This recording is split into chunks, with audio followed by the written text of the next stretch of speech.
Welcome back to the channel, dear seekers of wisdom. Today we embark on a journey that reaches beyond ordinary understanding, beyond language, beyond rituals. We are going to explore a powerful Zen phrase that has puzzled and inspired generations of practitioners. The higher path is not passed by 1,000 sages.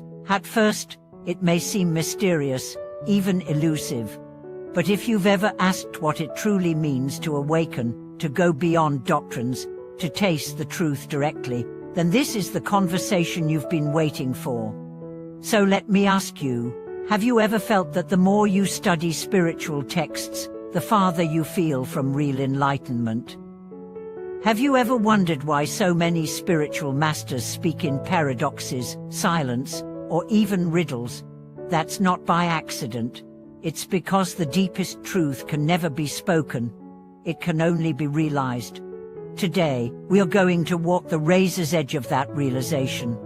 This profound phrase, the higher path, not passed by 1,000 sages, comes from the teachings of Chan Buddhism, known in the West as Zen. It suggests that there exists a level of understanding, a direct experience of truth, that even the words of thousands of awakened beings cannot transmit. It cannot be taught, only discovered.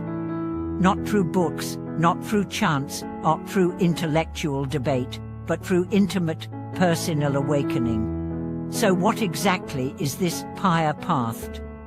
It's not a road that leads to a temple, not a set of instructions, not a technique you can master.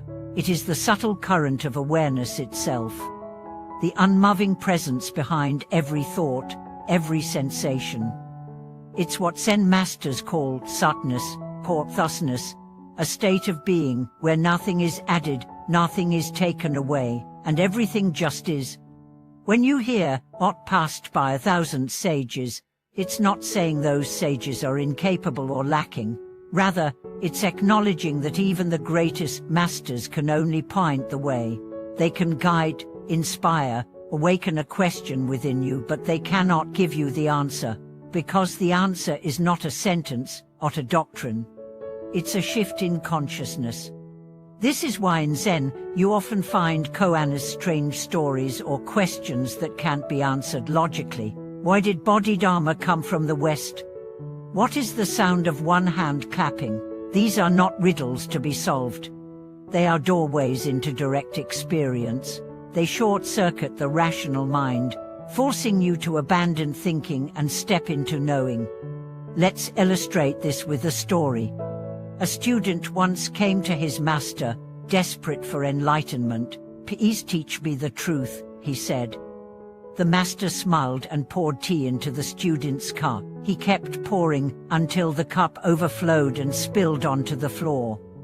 "Stop, the cup is full," the student shouted. The master looked at him and said, "Exactly. How can I show you the truth if your mind is already full?" The higher path requires emptiness. Not emptiness as in nothingness, but as in openness. A willingness to drop what you think you know, to let go of your filters, your beliefs, your mental chatter, and simply be you. Because the truth, dear viewer, is always present.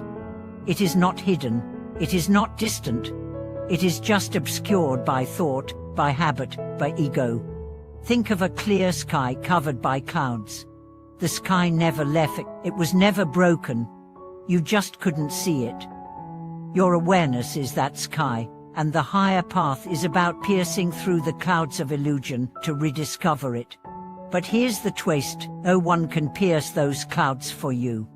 That's why even 1,000 sages cannot walk this path for you. They can show you the sword, but you must wield it. They can strike the bell, but only you can listen. Now let's talk about how this applies to our lives. You might be wondering, if this path is so subtle, so ineffable, how do I find it? The answer is both simple and profound. You stop looking outside. You turn inward. You pay attention to the silence between your thoughts. You notice the gap between actions. You feel the breath as it moves in and out, not with analysis, but with presence. That's it. That's the entry point. And when thoughts arise, you don't chase them. When emotions come, you don't suppress them. You watch, you witness, you abide. In the beginning, it feels like nothing is happening, but slowly, you start to notice something miraculous. That awareness, the one watching everything, it doesn't change. It is calm when the mind is stormy. It is whole when the body is aching. It is eternal when everything else is impermanent. This awareness is your true self. This is the higher path. And it doesn't need words, it doesn't need validation. It just is. Let me share a powerful moment from a Zen master named Yan Men. One day a student asked him, "What is Buddha?" Yan Men replied, "Dried shit stick." Shocking, isn't it? But the master wasn't trying to be crude. He was shaking the student out of his conceptual thinking, out of the idea that Buddha is a statue or a dogma. He was saying, stop looking out there. Stop idolizing. Wake up to this moment. Even the most mundane object, when seen without illusion, reveals the sacred. This is what it means when we say the higher path cannot be transmitted, because it's not about what you look at, it's about how you see you. And once you see, even a blade of grass becomes scripture. Even silence becomes a sermon. Even suffering becomes a teacher. For now, some of you may feel frustrated. You may think, if it's so personal, how do I know I'm progressing? And that's the paradox. On this path, progress isn't marked by achievements or milestones. It's marked by how little you need, how little you cling, how deeply you trust what is. You're progressing when your questions become fewer, but deeper. You're progressing when you stop performing spirituality and start embodying stillness. You're progressing when you realize that every teacher, every book, every technique was only ever pointing you back to yourself. Not the small self, the one obsessed with identity and status, but the vast self. The self that is not separate from anything. This is the truth 1,000 sages cannot pass, because the moment someone tries to explain it, it becomes distorted. The map is not the territory. The finger pointing to the moon is not the moon. And yet, we must keep pointing. Because sometimes, one word, one story, one moment can awaken the spark.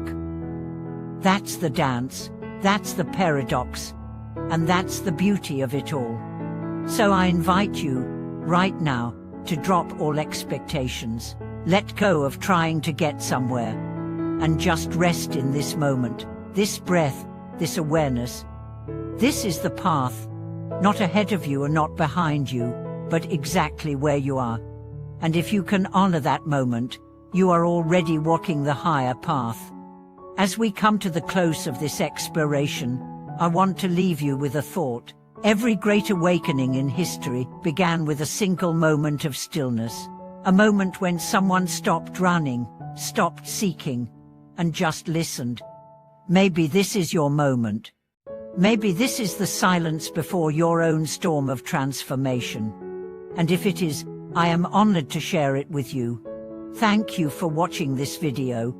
If this resonated with you, please like, subscribe, and share it with someone who may need it. Leave a comment about your own experience with silence, awareness, or that moment when the mind fell away and the heart opened.